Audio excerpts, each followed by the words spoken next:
Alan Turing. Do you know him? He was really? Yeah. He was one of the most talented potential, what I call supercoders. What happened to him is a tragic tale of what happens to many young, beautiful minds.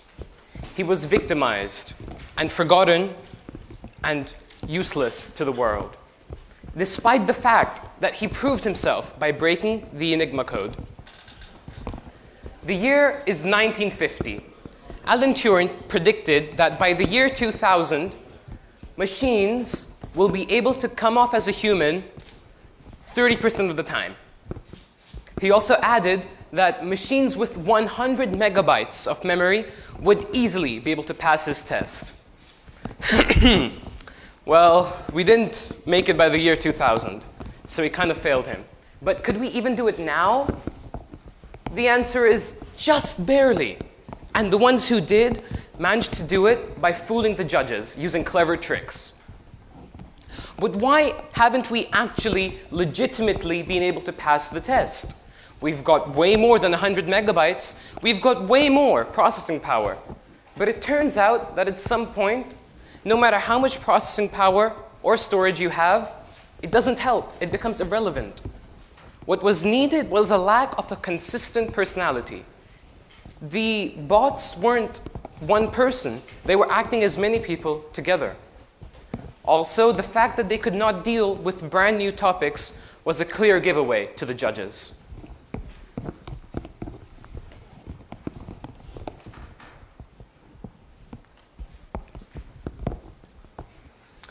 Who would have thought that computers can pilot spacecraft, like go all the way to Mars and beyond, perform the most delicate of surgeries, right? Like really, really small ones, and even perform masses of equations which are extremely hard.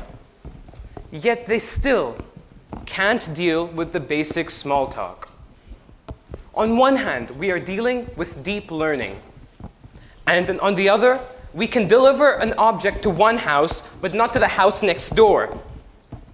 This is what I call the highs and lows of technology. And then, after, now I'm going to quote some more. When I was booking a flight, coincidentally booking one to come to here, I found that converting my single ticket to a return ticket actually lowered the fare. Now, you may think that, wait, what? So you go one way, and it costs like 200, let's say. You go two ways, and then it costs 160. Like, this defies common sense logic. It clearly does not make sense.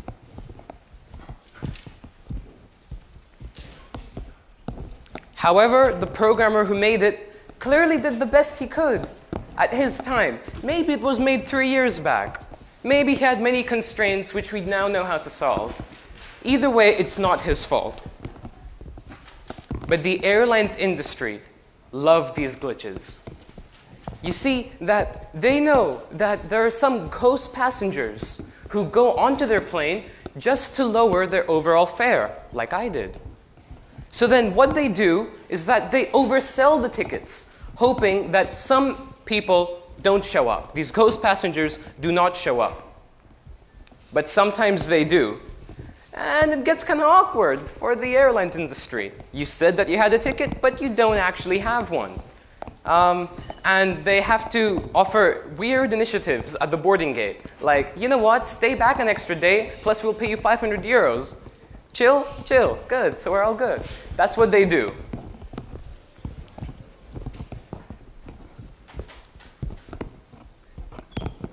You see that this pattern is also seen in hotels alike. You see that hotels do the similar thing. What they do, that they make you input the correct dates you want, and then they throw up these random things which you do not want. For example, like a book for a night, it costs, let's say, 100. Book for 2 nights, it costs 102. But why though? 2 nights, theoretically, it should be double the price. But as you see, that the programmer or the hotel industry don't want to fix it. Sure, this can easily be solved by a small chunk of code, but they don't want to. Sure, it could save them millions of dollars and lots of awkward situations, but they just don't want to. This is where we need supercoders to take charge of this. Are my slides even moving? My slides aren't moving. Oh, thank you. You know, it's really funny to me that no one has connected the dots, right? We're planning to mine asteroids passing the Earth at the speed of 90,000 kilometers an hour. Or that we want to build colonies on Mars. Like, yeah, sure, that's going to be a great idea. Whereas we still haven't been able to track down a Boeing 777. Malaysian Airlines Flight 370. It's really, really hard to simply lose something as big as a plane, especially when that plane has state-of-the-art tech, especially tracking tech.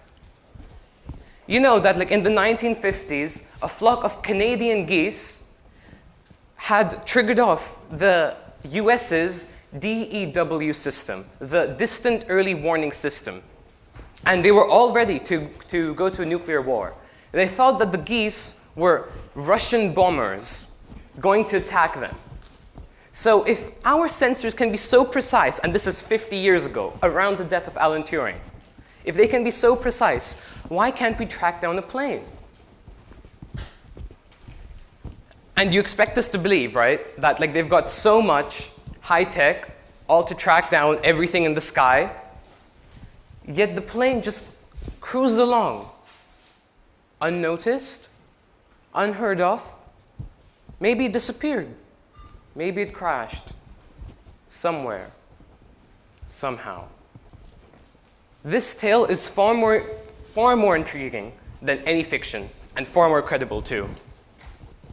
The most recent news on the flight is that the relatives of the passengers who were lost in the flight have taken the search into their own hands.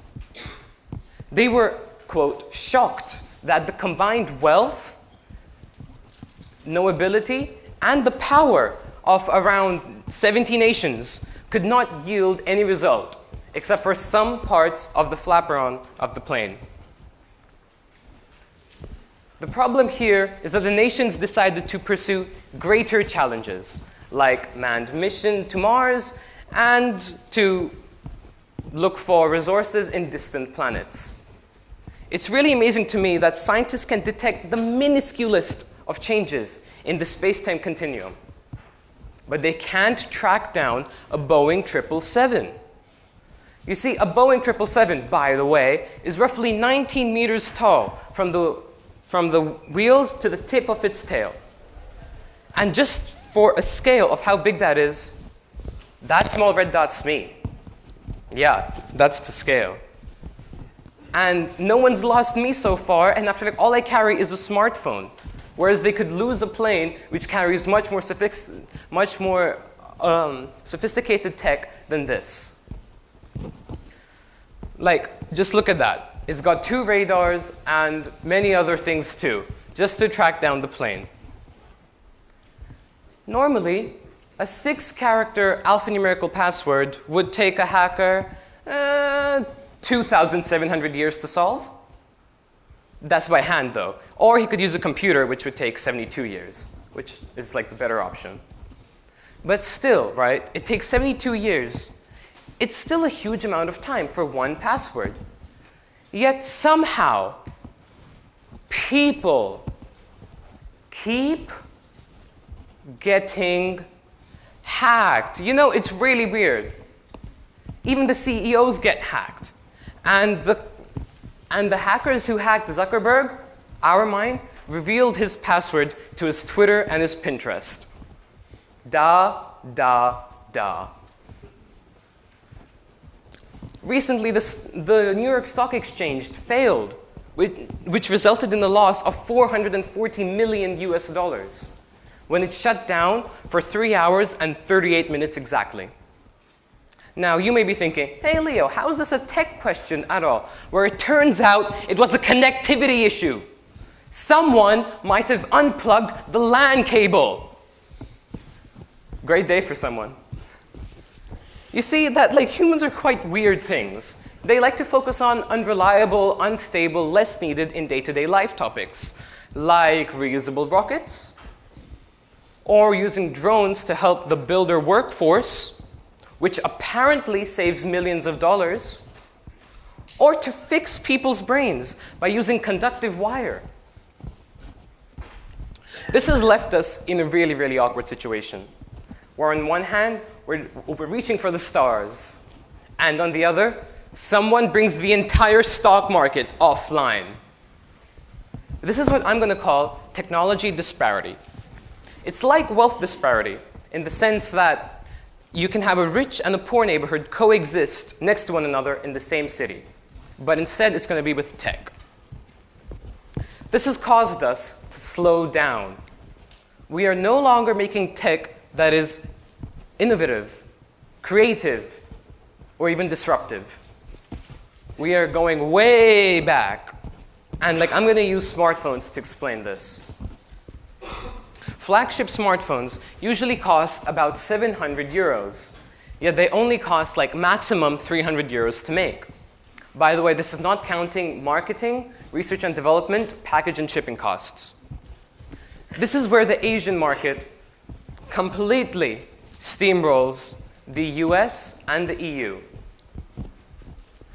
This trend is causing weird things which we're seeing. Weird things are happening to the prices of smartphones. You see that the Asian products are cheaper. They might be slightly less reliable and slightly less show-offy, but still they get the job done. And they got many better features and exclusive looks to their phone. Whereas the high-end smartphones are more limited in terms of what they can do, and they cost much more. As consumers of tech keep on getting smarter, they will realize that, hey, I'm getting a better product here for more than half the price. So then they're going to take that. If premium flagship smartphones still want to take a major portion of the market, they will have to lower their price. This is extremely visible right now. For example, the iPhone 6s costs $750, but the iPhone 7 costs $650. A $100 difference going down. Why is this? Because the tech in the 7 is new. It should be more. Well, it's because they want to still be in the game of the smartphone race. Eventually, all flagships will probably cost a median of 400 euros. All of them will offer similar specs at a similar price, looking quite similar, with just minor characteristics and details which will set them apart. This is called technology saturation. And this is not the first time we've been here. A similar trend is seen in laptops, tablets, and most other consumer electronics alike. Fun fact, rumors were that the 6S was Apple's most profitable phone. It turns out it wasn't. I did the math and it ends up being the 5S, 64GB model, coming in at 74% profit to Apple. This is causing innovation to slow down. A graph from MIT clearly demonstrates this. You see, after Alan Turing's death in 1954, we've all been making less innovative and less cool products. And he might have issued the challenge for a smart being accordingly, because if you look at that curve, at 1950, he said that it's going to continue to go up, but we kind of failed him. After 1950, we halved in terms of how many innovative products we made, and since then, it's going down. Not only are we less innovative, but we are less productive altogether. As you see in the 1950s, people were like, oh, well, let's do so much work. And then after that, we've been going down. MIT also made a projection to the future showing that we'll be, yet again, less productive.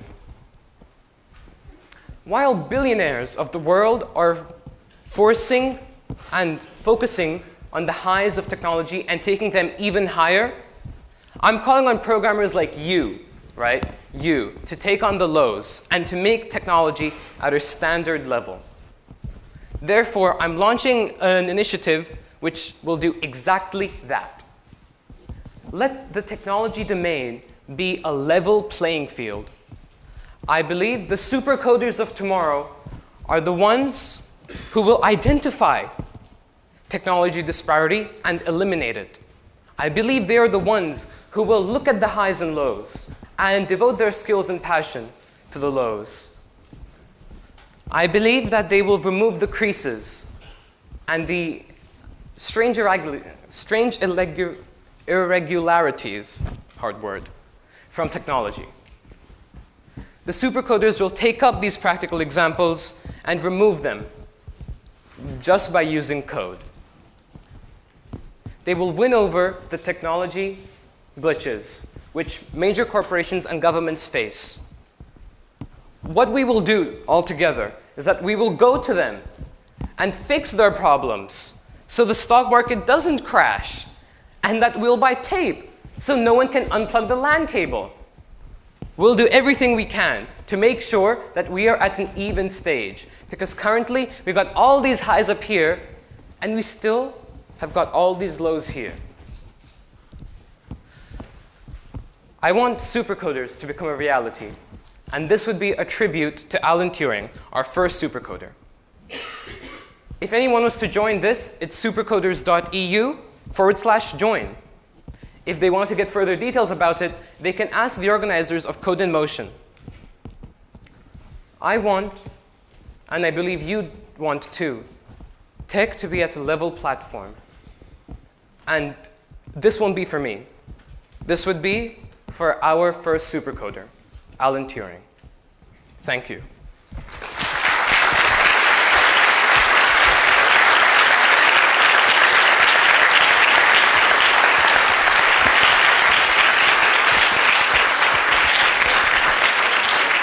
Thank you, Leo. Thank you very much.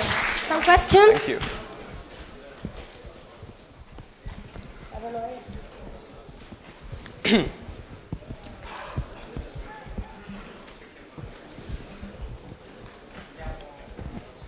No question for Leo? I guess I was very clear.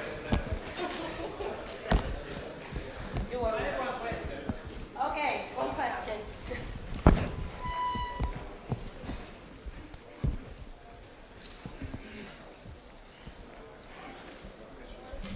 Hi, very good talk. Hello. Hi. One question. Do you think we should teach kids to program in a different way that we are doing right now to have this kind of super coders in the future? So we're still using the same pattern, the same way of language, the same command line. Should we also rethink what programming is? Well, we should. We should. And you know what? Programming has actually changed from before then. When my mom learned it, for example, she learned it using a black screen with green text. Okay? Whereas I learned it through drag and drop. This I started when I was like 10, 11. First I started with Scratch. Then I moved on to Python, and now I do iOS. So what we're doing at Workshop for Me is that we are first teaching all of these cool ways, and first the concepts of programming, before we introduce the languages themselves. Because some people have difficulties with syntax. So then what we're doing is that we're using simple tools, simple things. And programming is not just like writing stuff. It's the concept of thinking. As I once said in an interview, long ages back, that learning to code is like learning to think. Answer your question? Yes. Other questions? No. Thank you. Thank you.